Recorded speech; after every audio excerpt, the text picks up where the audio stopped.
नमस्कार मंडळी, आज आपण बटाटा आणि मटकीची भाजी बनवण्यासाठी मटकी आणि बटाटा स्वच्छ धुवून घेतला आहे. नंतर खलबत्त्यामध्ये लसूण ठेचून घेतला आहे. नंतर कांदा कोथिंबीर चिरून घ्यायचा आहे.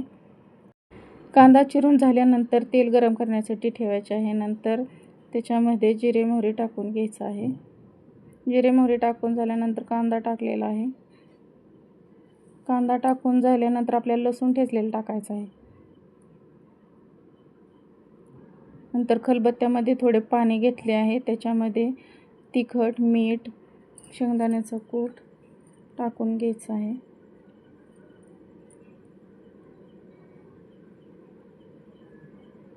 थोडी कोथिंबीर टाकून घ्यायची आहे. खलबत्त्यातील मिश्रण आपल्याला कांद्यावरती ओतून घ्यायचं आहे. कांद्यावर ओतून घेतल्यानंतर तेल सुटेपर्यंत आपल्याला ते मिश्रण हलवून घ्यायचं आहे. थोडासा मसाला टाकायचा आहे. 5 मिनटं असेच परतून घ्यायचं आहे तेल सुटेपर्यंत. नंतर आपल्याला इथे मटकी बटाटा टाकून घ्यायचा आहे. मटकी बटाटा टाकून झाल्यानंतर आपल्याला 5 मिनटे असेच परतून घ्यायचं आहे. तेल सुटेपर्यंत असंच परतून घ्यायचं आहे. नंतर मी अर्धा तांबे इथे पाणी ओतून घेतलं आहे.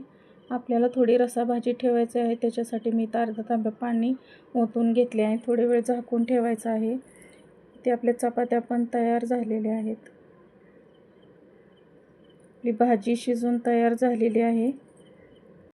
तुम्हाला व्हिडिओ आवडला असेल तर व्हिडिओला लाईक करा, शेअर करा आणि सबस्क्राईब करा. धन्यवाद.